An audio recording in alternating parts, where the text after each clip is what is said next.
Hi, everybody, and welcome to Out of the Gate, Daily Racing Forum's weekend handicapping preview program. I'm Dan Illman. Thanks so much for watching. Here's what's coming up in this week's edition of Out of the Gate. DRF handicapper Mike Beer and I will take a look at Gun Runner as he goes off the heavy favorite in the prestigious Grade 1 Whitney Stakes at Saratoga. We'll also look at two competitive graded stakes races, the Test for 3-year-old fillies at 7 furlongs and the West Virginia Derby for 3-year-olds at Mountaineer. Nicole Russo will give her pedigree thoughts on some 2-year-olds at Saratoga on Saturday. JK will have his play of the day. The Timeform U.S. Spotlight will take a look at the Whitney Stakes. We'll have best bets, horse watches, and lots more. So let's break Out of the Gate. We begin Out of the Gate with our horse watch segment. Mike, a horse caught your eye last week that you really want to put in your DRF stable mail. Yeah, Durable Goods is a 4-year-old filly for Chad Barnes. Got off to a late start, didn't debut till this summer at Belmont Park. You should go back and check out her first race anyway. A big field. It was a slow pace. She was way back out of it, and she came running through the stretch a little bit too late. And then she came back at Saratoga last Saturday in the final race on the card. She was much handier to place in that race, and they came into the stretch, and she just powered down to the wire and just flat overwhelmed that field. This is a filly with, I think, a real future. That's not hard to believe. It's a Chad Brown turf filly. I think not too many people are going to sleep on this horse, but she's been really impressive in her first 2 starts, Dan. You're absolutely right. The horse has been very impressive. Chad knows where to spot him, so you can put this horse in your DRF horse watch. You'll get alerts whenever entries, results, workouts, etc. Sharpest Tekka, everybody knew, was one of the better sprinter, one-turn miler types in America going into last week's Monmouth Cup. 2 turns was kind of the bugaboo. It was only a 4-horse field. He was the heavy favorite, but the key to this race was to see how he would handle the 2 turns. He goes by classy class like breaking sticks, and I really love the way he turns it on in the stretch. 2 turns does not bother Sharpest Tekka anymore. He earned a gigantic buyer speed figure of 110, and you have to remember that the Breeders' Cup this year is at Del Mar. That means a 2-turn mile. This race has shown Jorge Navarro he handles 2 turns without a problem. The dirt mile is the long-term goal for Sharpest Tekka. How is he going to get there? A 1-turn mile at Belmont. It looks like the Kelso is going to be next. We'll face another one of my horse watches here on Out of the Gate, C. Mordini. Now let's get to some handicapping with our DRF.com formulator race of the day, the Whitney. Saturday's DRF.com formulator race of the day is the Grade 1 $1.2 million Whitney from Saratoga. Let's take a look at this field. Remember to head on over to the Race of the Day event page on DRF.com. Download free formulator past performances and handicap along with us. And for expanded stakes previews of all the weekend graded stakes races, visit us at video.drf.com. We handicap the fields in great depth. The story of this race, Mike, of course, is the number 6 Gun Runner, 4-5 morning line favorite, one of the best handicap courses in the country, bar none, except perhaps for Arrogate. But there's a story in this race, and it's Keen Ice, who returns to the scene of his major upset of American Pharoah in the Travers Stakes. And it looks like Keen Ice is getting back into good form. Let's go back to the Suburban handicap. He stayed close to a relatively slow pace and then took advantage of the 10 furlongs. Yeah, I like that he was able to keep this pace in range, because you're right, they didn't go that fast. He kept within range of it, came to the outside in the stretch, and he just finishes better than these horses. The 1.25 miles of this race, it's what he really wants. You know, it's nice when you can be 3 for 22 lifetime and have $3 million in the bank, and you can do that when you can sort of run your best races at the classic distance. That's what this horse does. 1.25 miles just hits him right between the eyes. Of course, the Whitney, not 1.25 miles, it's 1.8 miles. That feels to me like it's a little sharp for him, Dan, but if this pace gets a little contested, they can lock Gun Runner up in front in this field. He's got a chance to come running late. Well, I agree with you. The Keen Ice really is a true 1.25 mile horse. Gun Runner, on the other hand, is probably at his best at this 9 furlong distance. Let's go back to the Stephen Foster handicap. Gun Runner's most recent start, his first race since returning after an excellent 2nd place finish behind Arrogate in the Dubai World Cup. And in this race, the speed didn't materialize. Yeah. Gun Runner went right to the front, and he made this field pay. He just humbles them. Yeah, it almost felt like nobody really wanted to challenge him for the lead in this race. He just went up there. You saw that was Stanford. Took a little bit of a run at him off the turn. So Florent just sort of shook the reins at this horse, and that was all she wrote. He just ran away from this field. He's in hand under the wire. He's gotten really good his last 3 or 4 starts. He's really upped his game. I don't think it's any real coincidence that he's done that with more of a front-running running style. He just wants to go to the lead now. I think that's where he's at his absolute best.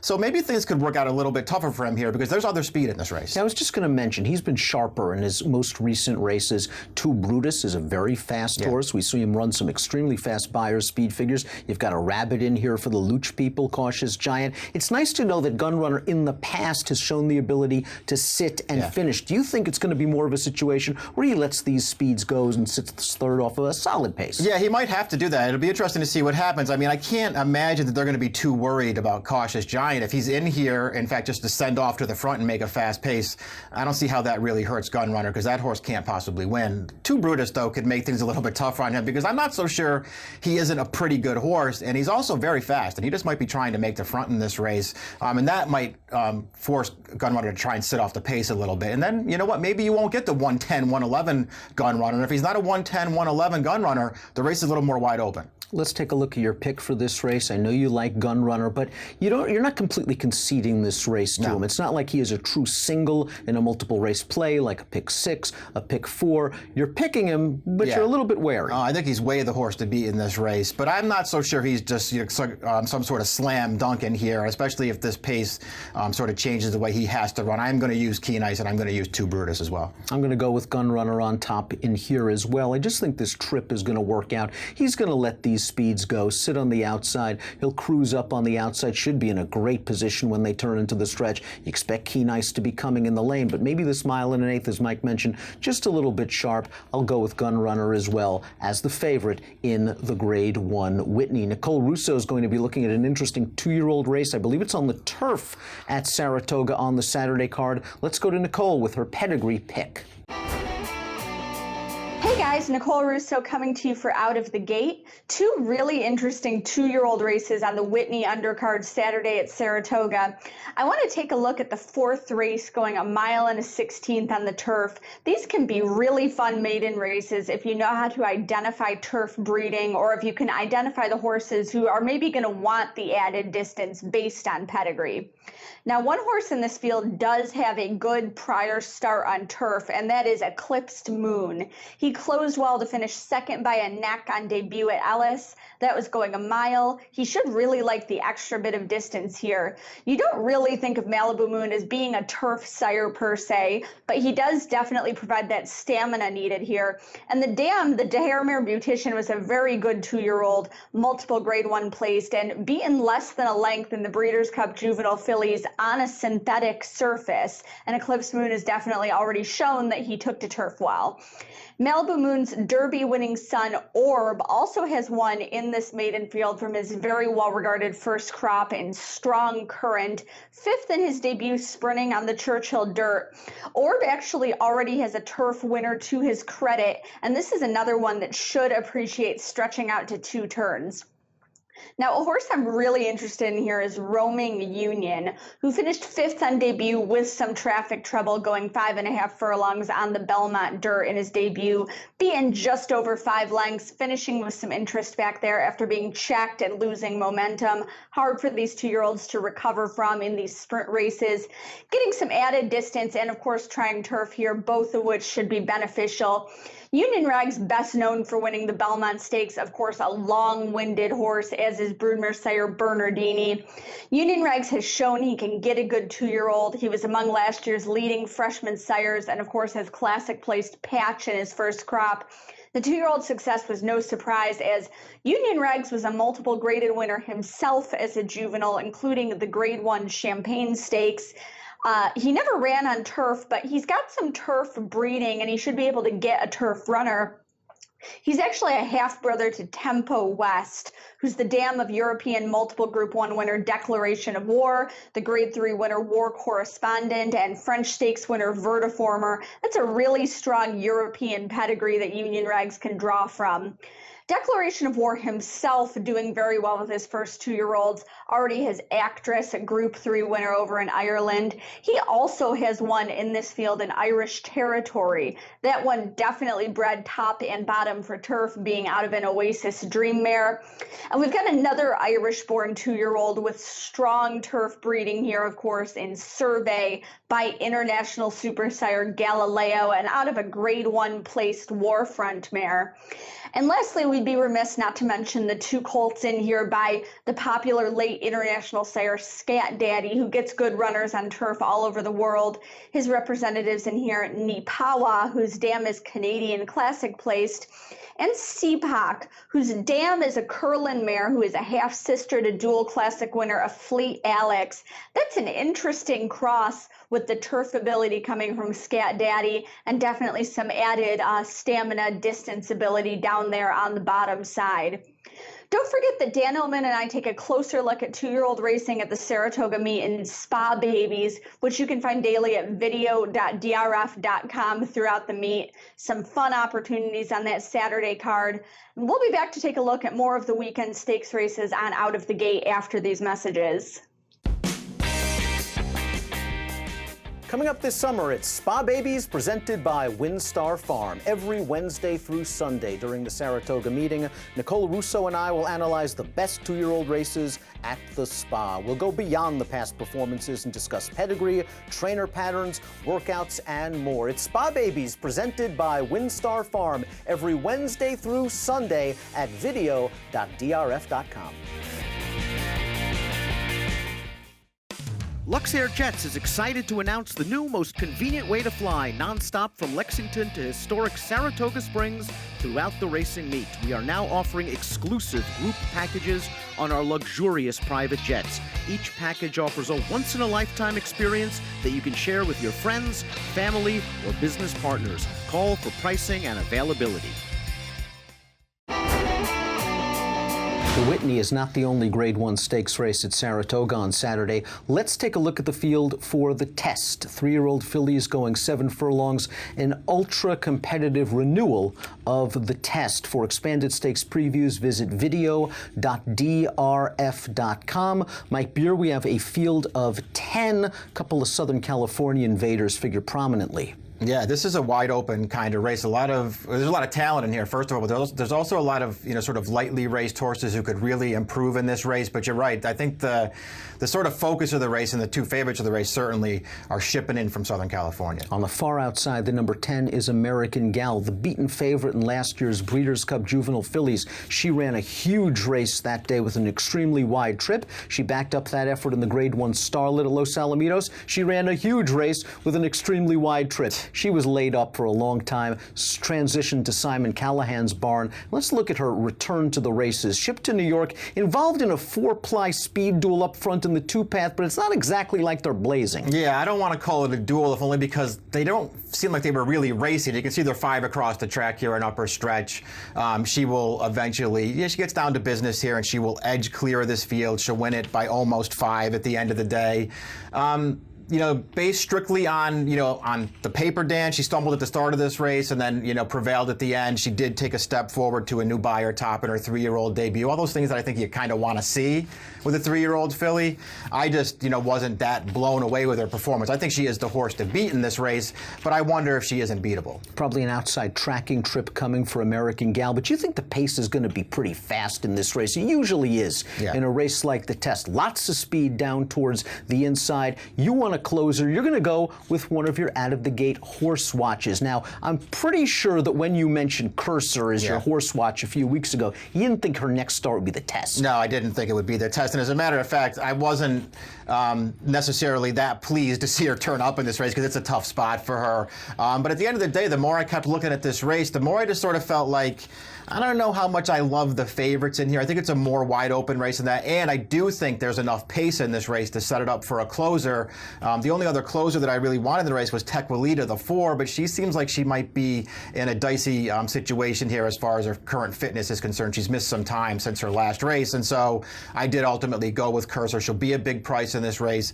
She should have something to run at, and she will be running at the end. We'll see if she's good enough. The first time we saw a little bit of spark of Cursor's potential came down at Gulfstream Park in the Any Limit Stakes. Let's take a look at that race right now. A little bit of pace in front. You see her altering course to the outside. outside, and she comes with a good, strong late run to just miss. Now, after that race, Mark Henning decided to stretch her out. Why not? You have a talented 3-year-old filly. That's where the money is. Right. It didn't work out going long. You were really impressed by her most recent race when they cut her back sprinting in New York. She finished just like this. Yeah, that was a good effort there. That was off the layoff, too. That's her first start. You could see her getting sort of carried out at the end of the race. She ran really well off the layoff there. They did stretch her out, and then they turned her back last time, and she just came from last and ran a field right over. Now, it wasn't a grade 1 quality field. It wasn't this kind of horse that she was facing, but she just crushed that field. I think she's pretty good, Dan, and she's a good price. We'll see if she needs to up her game to win this race. We'll see if she can do it. Can't argue with 30-1 on the morning line. She's going to get a fast pace, and it looks like she's got a good deal of ability. A lot of folks are saying after Arrogate got beat, Dreyfong dumped the rider. It's over for Baffert. He had a good 6 months. It's finished. He's no good. I still think he's pretty good, and he's got a good spot for Fabian. Let's go back to the Summertime Oaks. This race around 2 turns. I thought this was a pretty good field. I think you had Mopatism in here. I think you had It Tis Well in here. These are legitimately good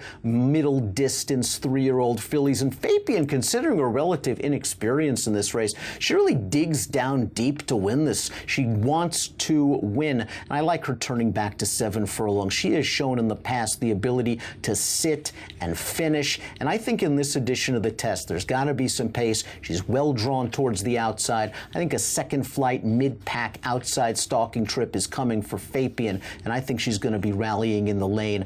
Price, perhaps not your friend when it pertains to Fabian, but she's going to be real tough in the test. Let's move on to the West Virginia Derby. 11 3-year-olds entered the West Virginia Derby at Mountaineer Park. Let's take a look at this field. The 2 big names in the race are the number 3 Patch, the number 8 Lookin at Lee, both classic placed this Triple Crown season. And they're probably the horses to beat, Mike, but do they have such an edge over this field that you want to take a short price? There's one thing we know about them. They're going to handle this distance. Yeah, that's true. They both will not, neither one of them will struggle with the 9 furlongs in here.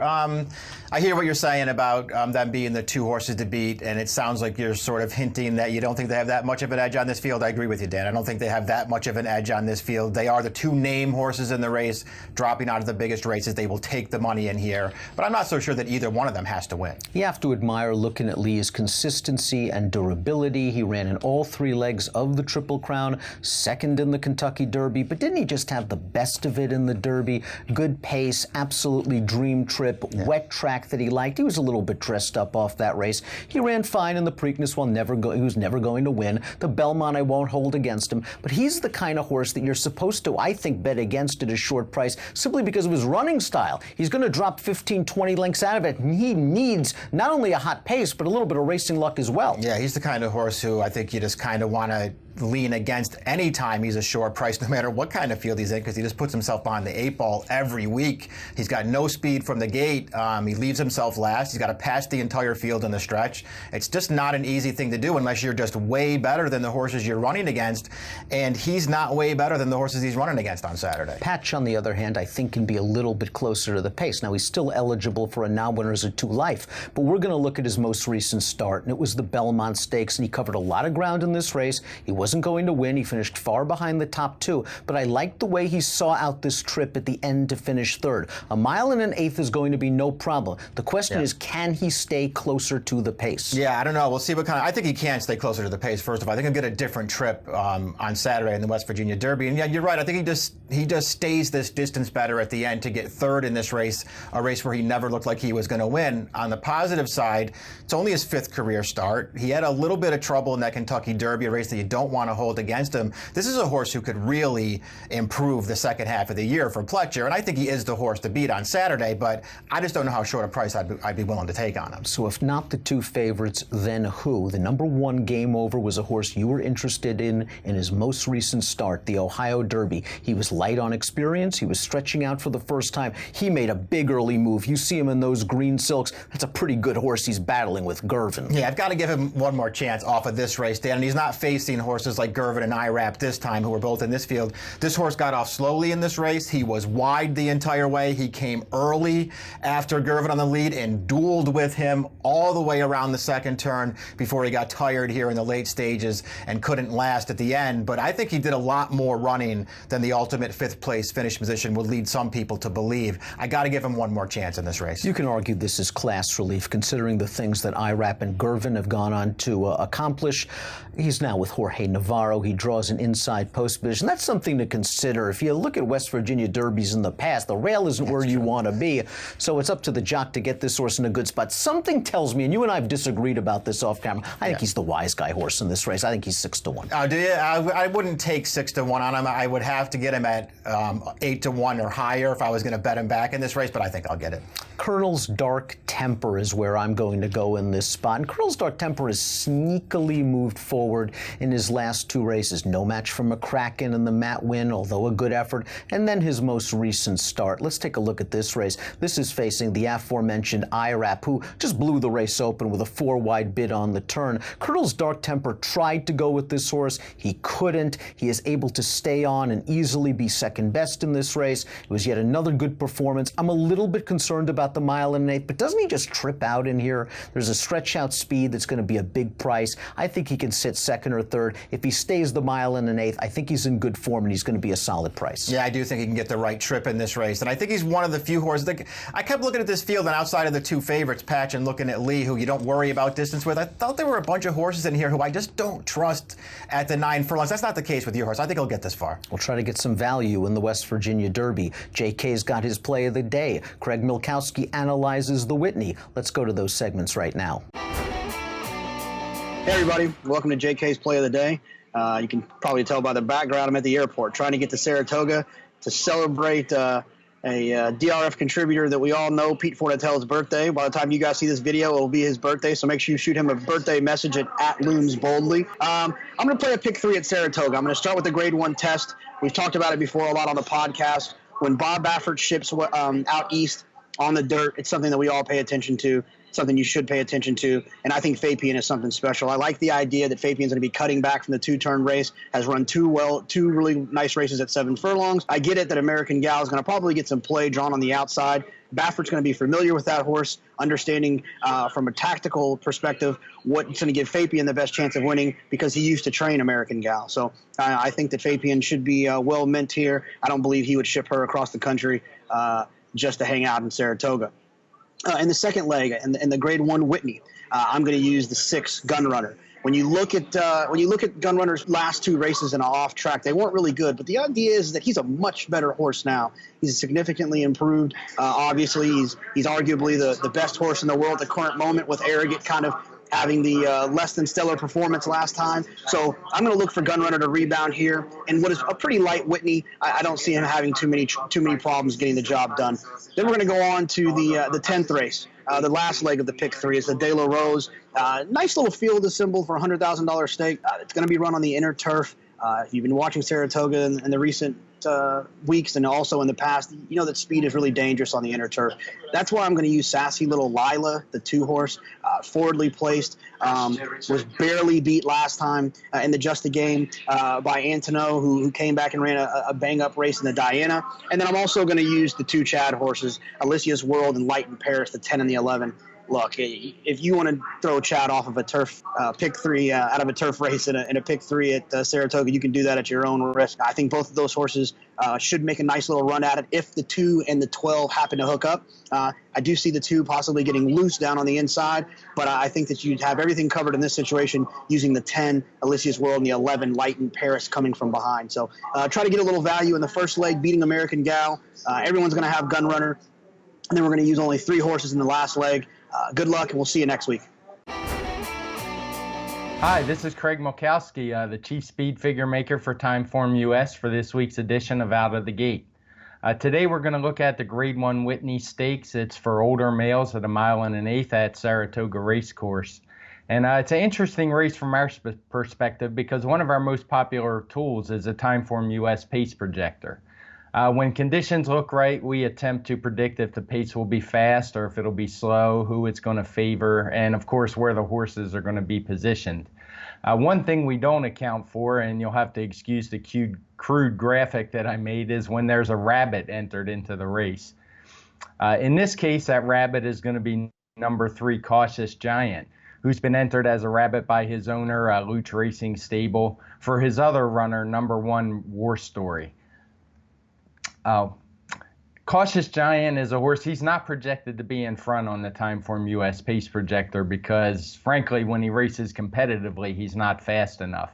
However, as he showed in the Charlestown Classic, if he's gunned for the lead with no other purpose, he's pretty quick and gets the job done. You can see on that day he ran pace figures in the 140s in the slop. And he actually did set the race up for another runner from the Luch Racing Stable, Imperative. And you can see also that War Story finished 3rd that day.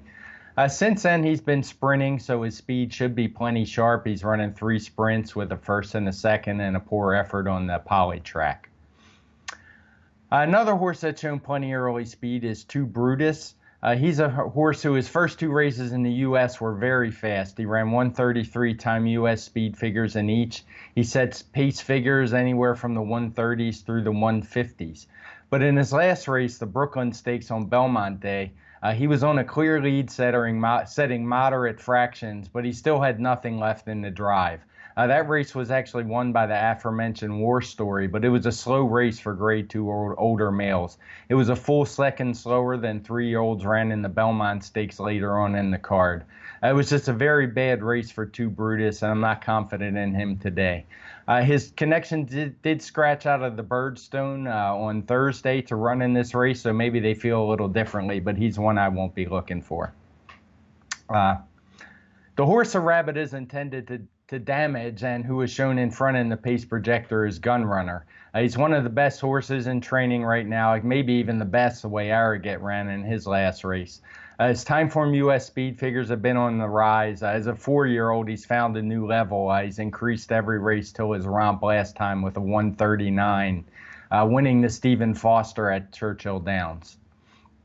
One thing, the rabbit, he has set quick fractions. You can see he also ran in the 140s last time, actually even a little bit faster than Cautious Giant. He is drawn outside the other speed, and if he doesn't get the lead, which he probably won't, he's still shown he's able to win from tracking positions in the past. He won the Louisiana Derby as a 3-year-old, coming from off the pace as well as a couple other races. What makes this race most interesting is that the rabbit, if he does take something out of Gunrunner, it probably won't benefit War Story the most. War Story's a horse who's, a decent enough horse, but he's not really a closer for one. His last 3 wins have all been on or near the lead. I assume he's going to be off the pace here, but it hasn't really been his strength.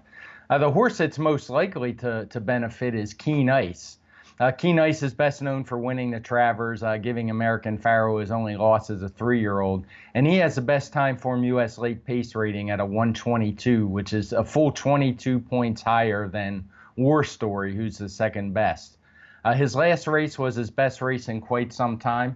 He stayed reasonably close for him, only about 3.5 lengths off the lead in the Suburban. It was a slow pace, but he was able to get up and win pretty easily over heavily favored Shaman Ghost that day. Look at his PPs. You can see they're just riddled with blue fractions, which means the leader was setting a slow pace, which is kind of against his style. And also you can see several races where the ratings are, the race ratings are in pink and red, showing that the course favored speed that day. You have to go all the way back to Keen Ice's 3-year-old season to find some races where he had some red fractions, and he's actually only had 3 of those in his career. However, he has fared quite well in those races. As a 2-year-old, he broke his maiden when the pace was fast. He ran a good second to American Pharoah in the Haskell and then turned the tables on that horse in the Travers, which we mentioned earlier. So as mentioned, this may not be the best betting race if you really like Gunrunner here. If you're looking to upset him, I think Keen Ice is the way to go. He's the one that's going to benefit most from Cautious Giant setting the fast pace. That's all this week for Timeform US, and I'll see you next week for another edition on Out of the Gate. Time for our best bet segment here on Out of the Gate. Mike Beer, NYRA analyst. You're going to Saratoga. Saratoga Saturday, race number 5, 1 mile on the inner turf, optional 62 claimer and 2X allowance. I like Alphonsus. Number 2, Grand Motion, Javier Castellano. This horse shaped with a little bit of promise in Europe as a 2- and 3-year-old.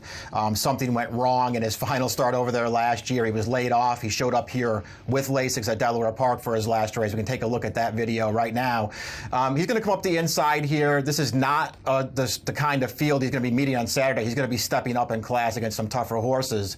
But this is a race that was very slowly run early. This horse was last early. The middle half of this race was 52 seconds flat, and he found room up the inside, and he finished. I like the way that he finished in this race once he found some daylight. I think this is a horse who, he was cut out to be pretty good over there. I think this horse might have just needed the Lasix, and I think he upped his game last time. And if he can take one more step forward, he's 10-1 on the morning line, and he can beat this field. That was an eye-opening finish down towards the inside. I think you're onto something with Alphonsus. I'm going to go to Mountaineer for the West Virginia Derby undercard. Race number 7, I'll take one of my old favorites, the number 7, Iron Fist. I think Steve Asmussen really knows how to place these horses once he gets them good. Let's go back to Iron Fist's most recent start. This was the Grade 3 Cornhusker Handicap at Prairie Meadows. Iron Fist entered this race off a popular win in the Evangeline Mile over Fear the Cowboy, a horse that he'll face on Saturday. Iron Fist is going to grind it out. He was tracking and pressing the pace throughout.